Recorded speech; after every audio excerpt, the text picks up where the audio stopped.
Woo. Oh, y'all look good. I want you to look at something right now. Think of some major goal you want, or maybe it's one you're already working on and you have experienced a lot of setbacks, a lot of defeats. You've experienced a lot of disappointment.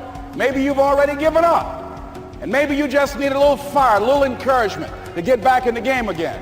Here's what I want you to look at. There are winners, and there are losers, and there are people who have not discovered how to win. And all they need is some coaching.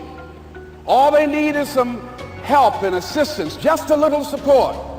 All they need is some insight or different strategy or plan of action to make some adjustments that will open up the key to a whole new future for them, that will give them access to the unlimited power that they have within themselves. That's all that they need. So what I want you to do is think about something you want for you, that's real for you, that's important for you, that will give your life some special meaning and power. And I don't even want you to say, I can do that. I don't want you to assume that. See, 5 years ago when I started out in this area, I would not have been able to make the mental leap that I would be up to where I am right now.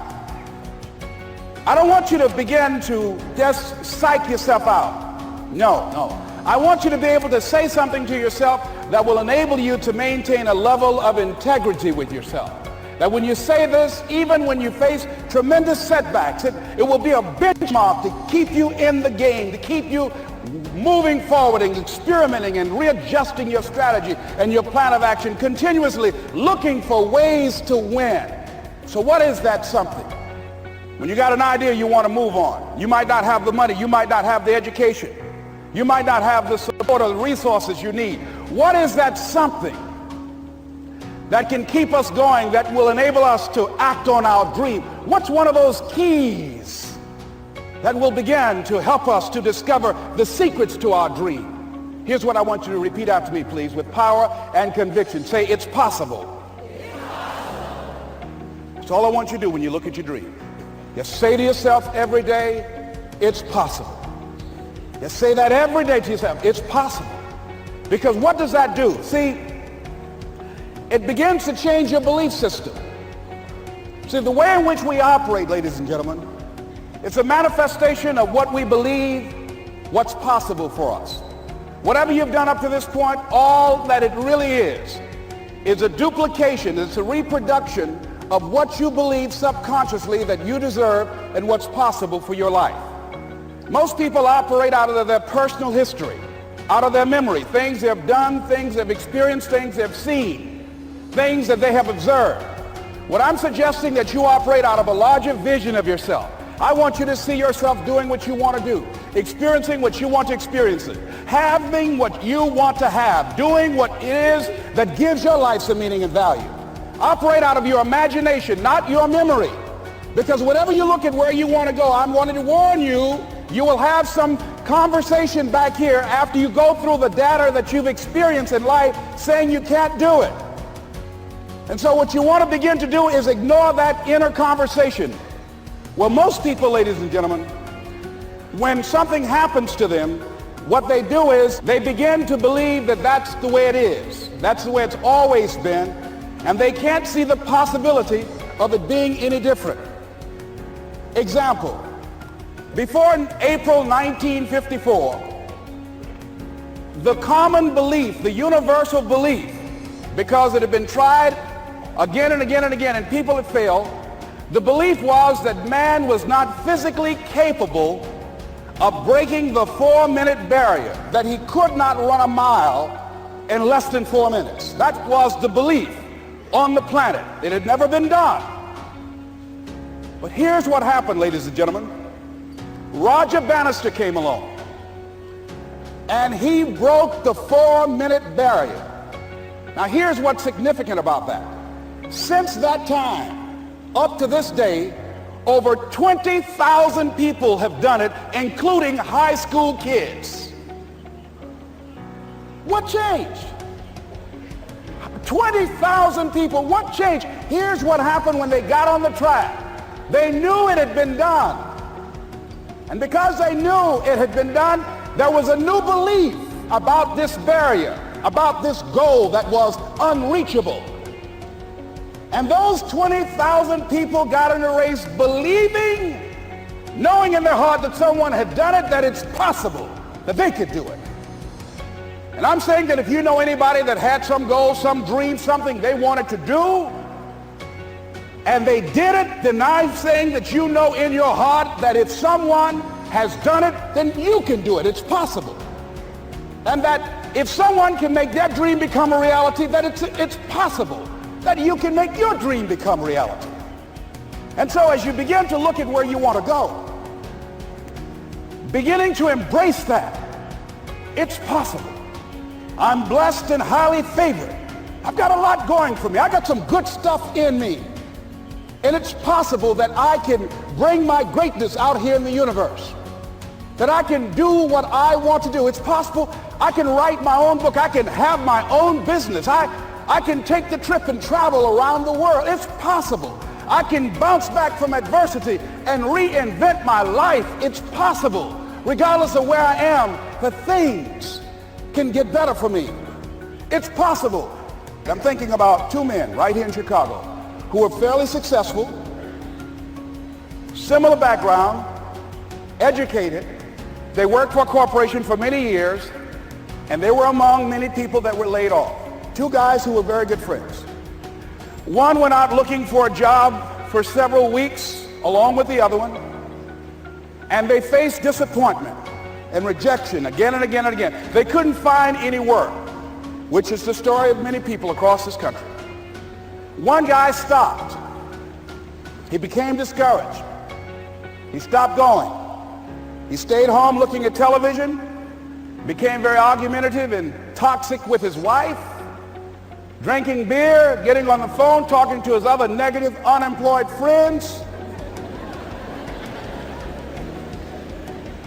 And he just gave up. The other guy kept looking for a job everywhere he could go. Every time he could get an opportunity, kept asking people, networking, checking the newspapers every day. Kept going everywhere he could, trying to find a job. You have too much education. You're overqualified. You won't be here long enough. He kept going. He kept going. He went to a place and said, look here, I tell you what, if you can't hire me, and I know you can use my talents, abilities, and skills, I don't want to sit home and do nothing. Just let me do some volunteer work. You don't have to give me anything, all right? I just want to work. I want to be busy. Guy said, okay, it's on you now, but don't expect me to give you anything. It's okay. This guy came in and worked. He was the first one there. The last one to leave was the best employee there. About 4 weeks later, one of the top managers quit. They were looking for a replacement. Guess who they selected? This other guy. This guy who was volunteering his time. He got the job. What was the difference between the two men? Eyesight and mindsight. Eyesight is judging on what you see. Judging according to appearances. But mindsight is how you interpret what you see.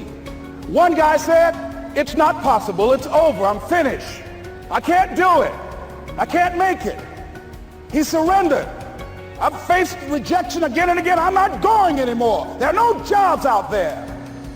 But this other guy, he felt that in spite of the no's and rejections, in spite of how bad the economy is, in spite of what the newspapers are saying, that it's possible that somebody somewhere will give me a job.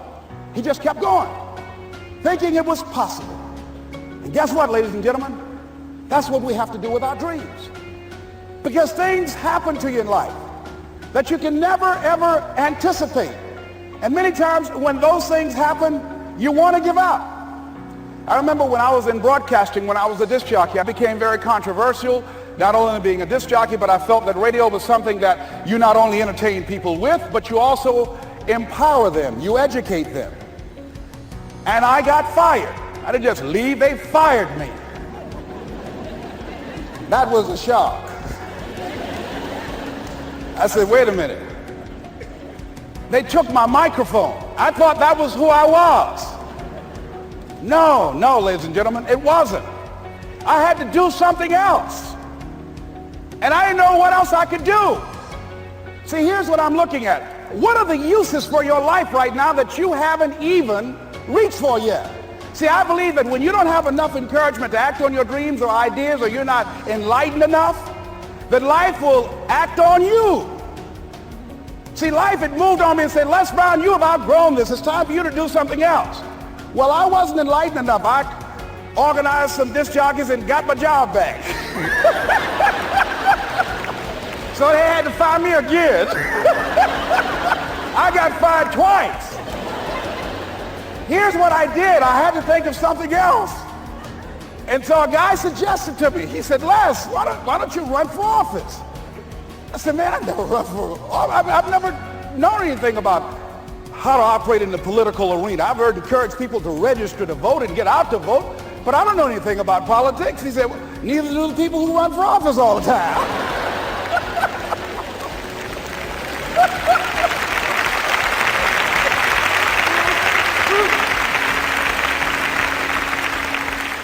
So I ran. Now here's what I'm suggesting. I ran. You got to do what you can where you are with what you have. I didn't have any money. I didn't know anything about the political process. I didn't even have any support. But here's what the guy told me. It's possible you could win. That's all I had. I was running against an endorsed candidate. He was an incumbent. He had the newspaper support, all of the leadership in the community, and I was challenging this guy. So I had a saying when I was on radio, stand up for what you believe in because you can fall for anything. And I would go door to door. I have my kids on one side of the street. I would be on the other, and I'd knock on doors. Hello, my name is Les Brown. Tell everybody I'm still standing. They get on the phone. Child, Les Brown was to my house today. You know the boy on the radio with the big mouth? Yeah, they fired him, honey. Say he's still standing. See, I'm saying just keep moving. Don't start feeling sorry for yourself. Don't spend time blaming and talking about what happened to you. See, whatever you talk about, that's what you multiply and expand in your life experience. So don't talk about stuff unless you want it to keep on happening to you, all right? So I got in that kind of action.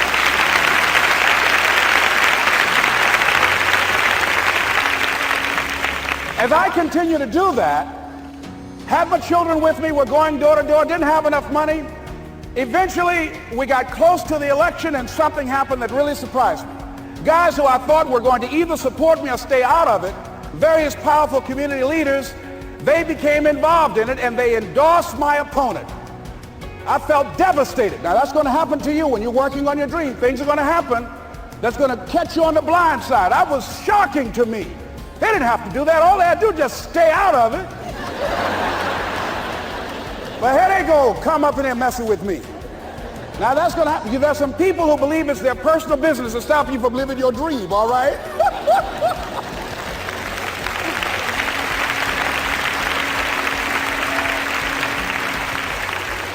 But I didn't deal with that. You want to make your dream come true, you got to stay focused. Some people rather get even than get ahead. Stay focused on where you want to go. I just kept on doing what I was supposed to do. And so I was driving to the radio station. My opponent had over $20,000. I had less than $800. As I was in the radio station, the guy said, "You're going to make a commercial?" I said, "Yes." He said, "It better be a good one because that money can't go pretty far here." And I sat there in the middle control room and I was thinking. And here's what happens when you get still. Stuff will start coming. Something said, "Call your mama." You used to talk about your mother on the air all the time. Ask her to say a few words for you. That'll be a different kind of political spot. So I called my mama. And I had a gospel record playing in the background.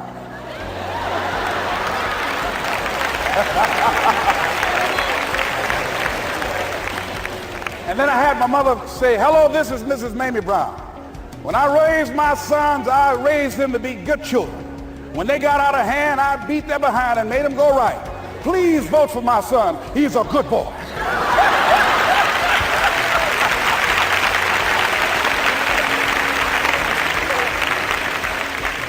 Usually in the state representative race, maybe 3,000 or 4,000 people will come out to vote in a primary.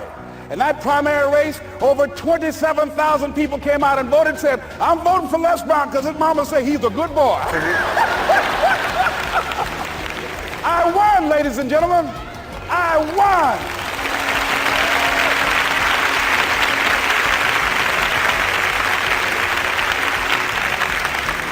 So you've got to be willing to stay focused, to be creative, to be relentless, because things are going to happen to you when you're working on your dream, when you get on track. I remember when I first got involved in speaking, one of the main things that speakers like to do is speak to a certain association that they have over 10,000 of their sales reps that come to this convention.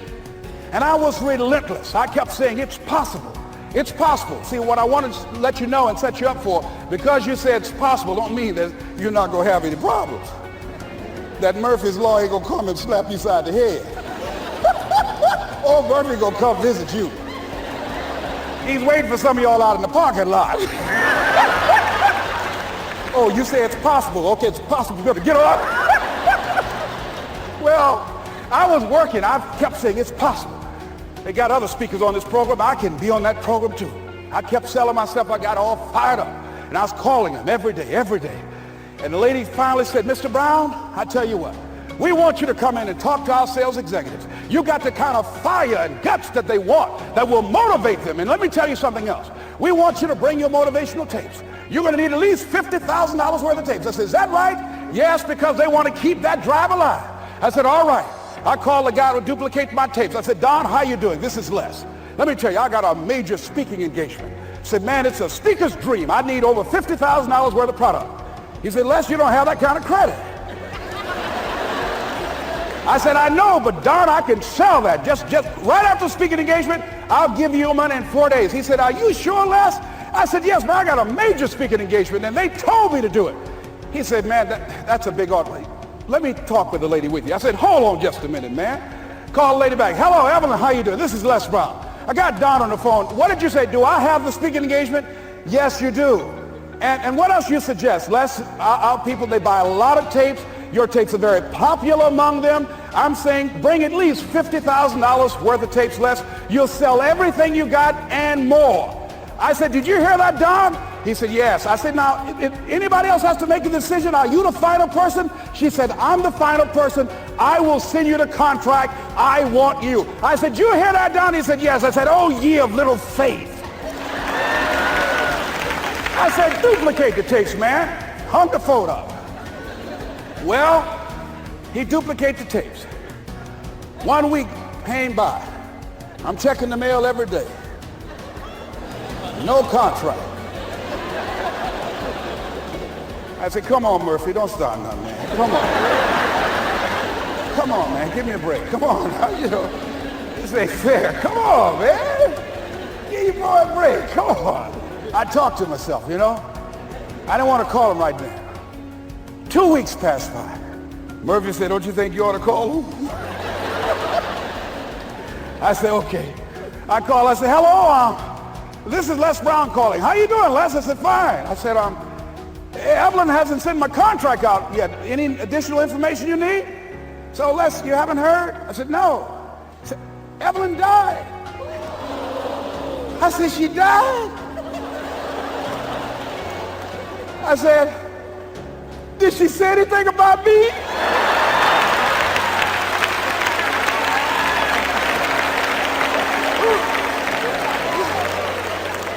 When I got home, I was so wiped out. And Murphy was in the house waiting on me. Murphy said, is it possible you want to listen to some of your tapes?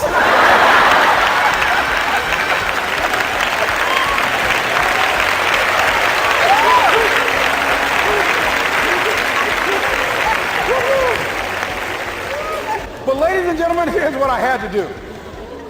I had to begin to focus on what was the solution. That this was not the only place that I'll be able to sell those products. And as I began to challenge myself and got some help and support and some other input, I eventually did. It took longer, but it was challenging. But I did it. Repeat after me, please. No matter how bad it is, or how bad it gets, I'm going to make it. I'm going to make it. Shake somebody's hand on your right and left and say, you got that right.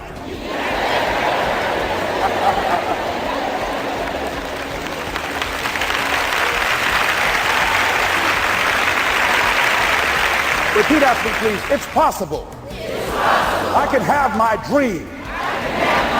I can get what I want. I must be creative and never give up. Now, let me share something else with you, ladies and gentlemen. When you know within yourself that there's something you want to do, and I believe that all of us were born with a purpose, that all of us have something that we are supposed to do, that all of us have some goodness within us, and that goodness gives us a responsibility to manifest our greatness. And when you know that, you can feel it in your guts, and you know that you're deliberately operating below your potential, you've gotten comfortable, you stop expanding, you stop stretching, you stop challenging yourself. Let me share something else with you. Not only is it possible for you to have your dream, but it's necessary. It's necessary that you have it, that you work on it, that you develop yourself, that you go for what is yours in the universe.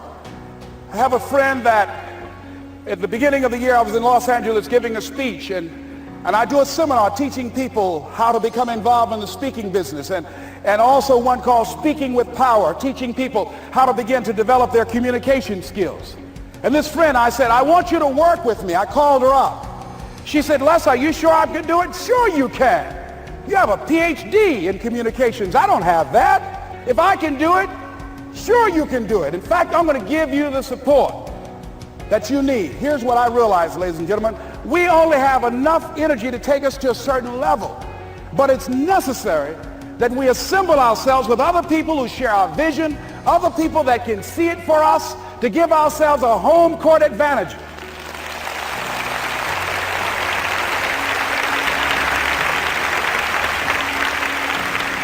So it's necessary that you seek out other people who think like you, who are growing, who have decided that they are not satisfied with where they are. See, I don't believe that necessity is the mother of invention. No, necessity, in my opinion, is not the mother of invention. Refusing to accept things the way that they are is the mother of invention.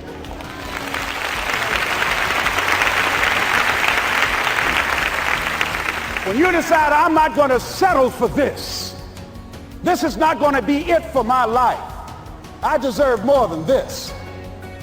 See, that will start making you do some stuff. See, a lot of people go to work every day miserable, and all they do is just talk about how miserable they are. But they don't do anything about it. So I was telling her that I knew she hated her job with a passion. I said, you can do this. You got more going for you than I have going for me. And we've been going through this for years, ladies and gentlemen. She'd been to my seminar speaking for a living. She brought her husband, and that was one of the major problems that I realized that happened in her life. He couldn't see it for her. So you got to make sure that you have people in your life that can see it for you, that will encourage you. Non-affirming relationships can hurt you.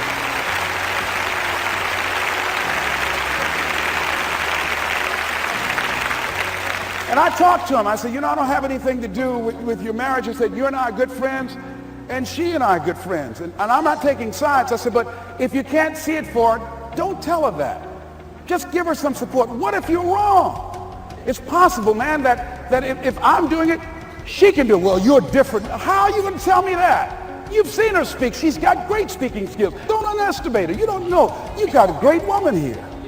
But you see, people who can't see it for themselves can't see it for you. He was happy.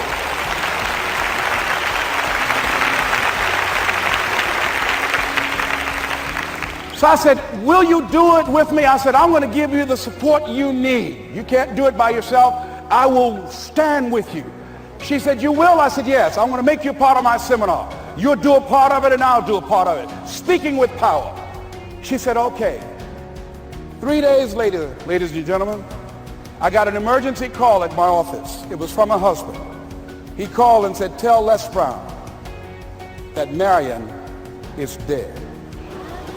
I said, oh no. When I was flying there to go to the funeral, and I remember the last time that I saw her, and I had some of her papers that I had gotten inadvertently confused with mine, and I took them home. And I was searching through these papers to do one of her works. She was a prolific writer. And what got me, what was so sad that made me begin to cry, was that there were poems that she had started that were profound poems, great thoughts that she didn't complete. Plays that she had started that she didn't complete. See, that poem was given to her. I can't finish that for her, nor can you. That play, whatever the outcome that she had envisioned, that she had imagined, was given to her. Only her. And she's the channel that was going to come through. You are here, and you are the vessel, you are the outlet for the universe. That you've been selected. There's something for you to do. I believe all of us have some purpose for being here. And as I was going to the funeral, and I was reading a newspaper that said that millions of people are dying because of what they're eating, talking about their diet.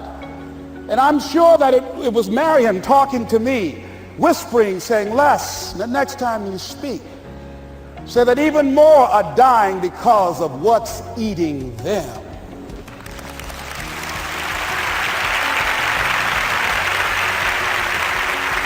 When the challenges of life come your way, you've got to find ways to increase your sense of self-appreciation, because if you don't, you're bombarded with negative stuff every day that beats you down, and you will find yourself unconsciously engaged in self-destructive behavior. If you don't program yourself, life will program you.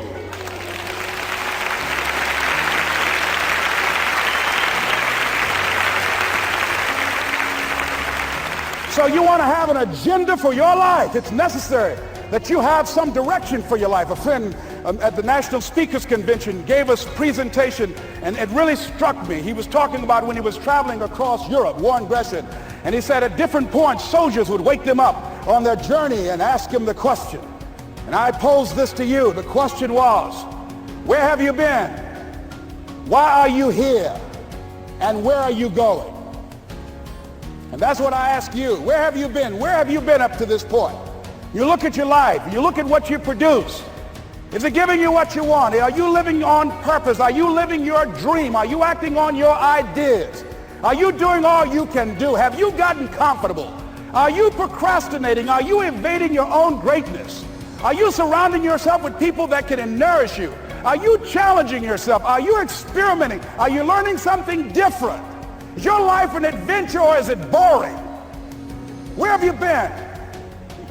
Why are you here? What brought you here? Investing the time, the money. What brought you here? And where are you going? What is it that you can get out of this session, out of this lecture? That when you leave here, rather than this just being a spectator event, that you got some idea, some dream, that you might have to go back and brush it off and look at it again and say, I've got to do this. This is my stuff. This is what I'm supposed to do. This is why I showed up. Where are you going with your life?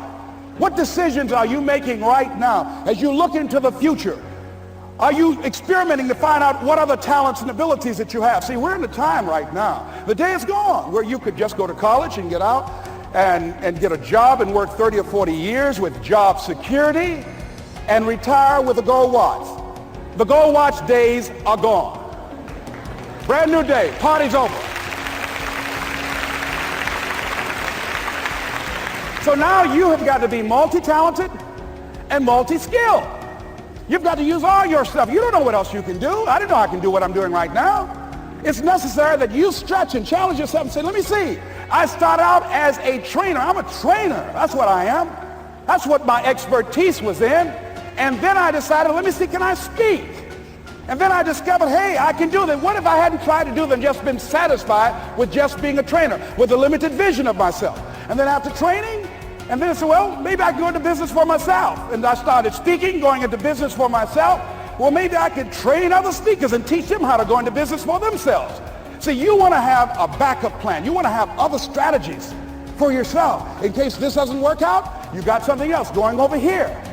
You don't want to ever put yourself in a situation where you have a limited vision and you're only using a limited amount of your talents, of your skills, and of your abilities. And I'm saying to you, it's possible you've got some talents, some ideas in you, your ability to do some stuff that you haven't even discovered yet.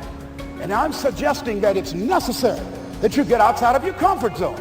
It's necessary that you develop some new relationships where you can learn from people. It's necessary that you do reading, that you do research. It's necessary, if you're already involved in some business, that you don't be satisfied with where you are. If you want to make it today, it's necessary for you to constantly look at ways of getting better. Not only is it possible for you to have your dream, and it's necessary for you to challenge yourself to go after it and get better and leverage relationships that can help you get to where you want to go, but it's you. The major key to your reaching your dream, your living up to your greatness, your making your contribution is you. If the economy is good, fantastic.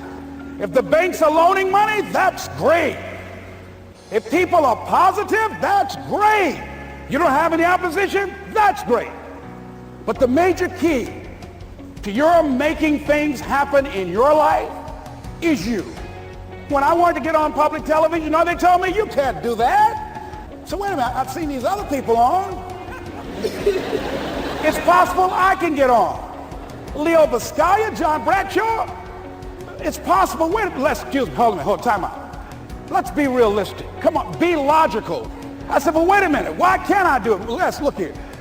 Think about guys who have credentials, all kind of credentials. You don't have any college training. They're not going to put you on television. Give me a break. I said, thank you for that. God love you, and I'm trying. And went on about my business. You hear me? Let me tell you something. What people think about you and the possibilities for your dream is none of your business. That's their business.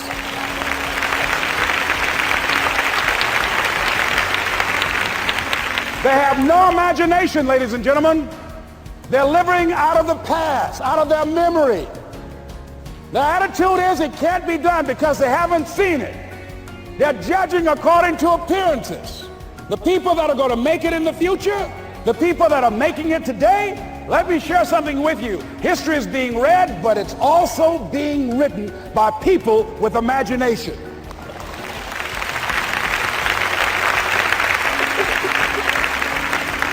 So I went to the next mode, necessary to start talking to people and seeking and asking for what I wanted and leveraging relationships and trying to find out how do the people do it that went ahead of me? How do they do it? And then what is it I need to do? How is it I need to train myself, to develop myself? What's the resources that will be required in order to make it happen? And as I start seeking out and asking questions, I started running into people who said, I know someone who can help you do that.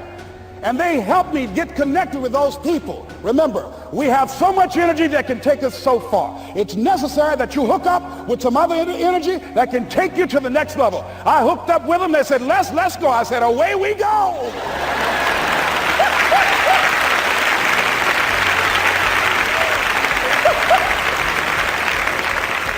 And guess what? Here we are.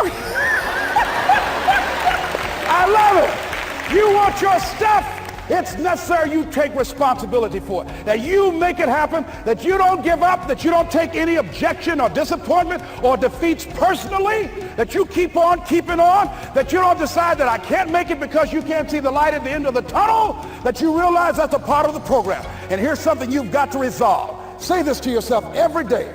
See, as long as you're breathing, you got to shout at your dream. That's the way I resolve. Say this, please. It's not over until I win. You got that right.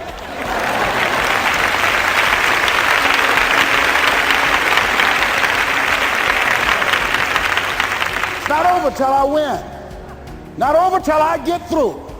It's not over till I get over. Not over till I get what I want. Door can't open today, look out. I'm going to come back and take the hinges off. That's how you got to do that. You've got to have that kind of courage, that type of determination. If you want to make it happen, it's you. That you've got to take personal responsibility to make it happen. That you have got to own what it is that you want to do. If it's taking care of your well-being, if it's making a difference in our school system, if it's working with senior citizens, if it's to protect our ecology, if it's to create an economic renaissance, if it's just to take yourself to another level, it's you. You've got to make that happen. We can point out many things that can make it inconvenient or can slow us down. but ultimately, it's on us. Next step is, not only is it possible and necessary, and it's you to live your dream, to make this greatness that you have within you become a reality, but what I've come to appreciate when you're working on changing your life, changing some bad habit, getting out of addictive situations or relationships, or working to build a dream or making a difference in our society, or learning something that's very challenging. Here's what I realize, ladies and gentlemen, and develop a great deal of respect for. It's hard. Easy is not an option. It's hard living. Life is hard. See, it's hard when you are 49 years old, been working on a job for 17 years, and they come in and tell you you're finished and give you 1 week severance pay. And you got to start all over again. It's hard when you're married and raising children and your children are crawling and your husband dies unexpectedly. It's hard handling just the tragedies of life. It's hard when you're working on something and you put everything you have in it and it doesn't work out. You lose your money and other people's money. It's hard. It was rough when I lost my job and I could not find a job. It was humiliating and embarrassing, borrowing money, and then I couldn't pay the money back when I told them I would. That's rough. How people look at you, how they respond to you. It's very hard. It's humiliating. Here's what I discovered that happens to you in life, that you will go through things, and while you're going through them, you can't understand why it's happening to you. But after you go through it, and you get back and you look at it and you say, oh, now I understand why I needed that lesson. Have it ever happened to you? Raise your hand. Has it ever happened to you that I couldn't understand it then, but after I got through it, then I saw that was preparing me for bigger and better things.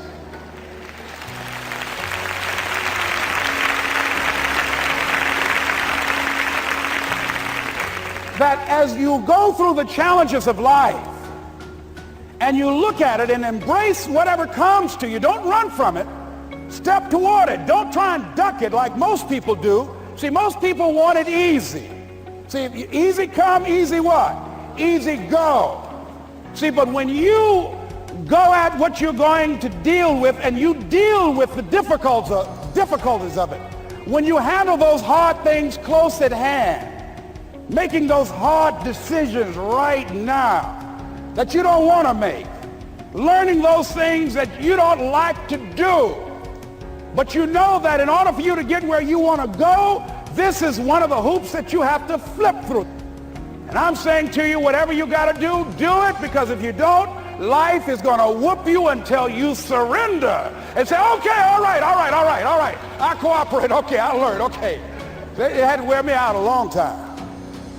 So if it's hard, then do it hard. Now, how do you hang in there during the hard, difficult times? Les, you must have faith. You've got to believe in yourself. You've got to believe in your abilities.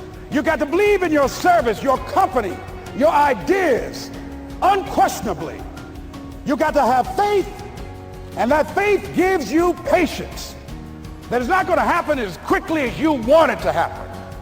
A lot of things are going to happen that will catch you off guard. And so therefore you've got to deal with and handle it as it comes. And not only that, but that faith and patience drives you into action. You've got to keep moving and keep plugging away.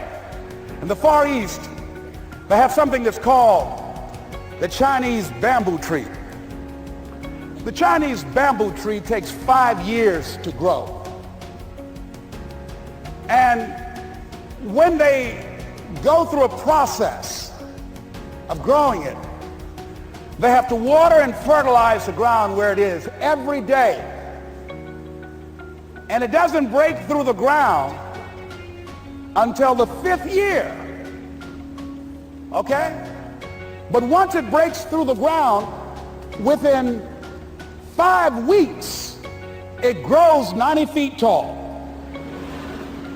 Now the question is, does it grow 90 feet tall in 5 weeks or 5 years? The answer is obvious. It grows 90 feet tall in 5 years. Because at any time had that person stopped watering and nurturing and fertilizing that dream, that bamboo tree would have died in the ground. And I can see people coming out talking to a guy out there watering and fertilizing the ground that's not showing anything. Hey, what you doing? You've been out here a long time, man. And the conversation in the neighborhood is, you growing a Chinese bamboo tree, is that right? Yeah, that's right. Well, even Ray Charles and Stevie Wonder can see ain't nothing showing. You know that's how people are going to do you? So how long you been working on this? How long have you been working on your dreams? And you have nothing to show. This is all you got to show? People are going to do that to you. And some people, ladies and gentlemen, they stop. Because they don't see instant results. It doesn't happen quickly. They stop. Oh, no. You got to keep on watering your dream. And when it began to happen, they stopped laughing. They said, look. Whoa, look here. Look how, hey, man, you know, I know you can do it. Look here, you got a job here?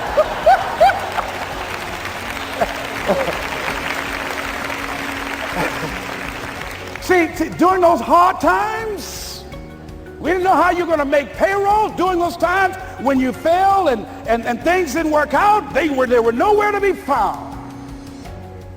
But you know what I discovered? When you're working at your dream, somebody said the harder the battle, the sweeter the victory. Oh, it's sweet to you. It's good to you. Why? See, when it's hard and there's a struggle, see, what you become in the process is more important than the dream. That's far more important. The kind of person you become, the character that you build, the courage that you develop, the faith that you're manifesting.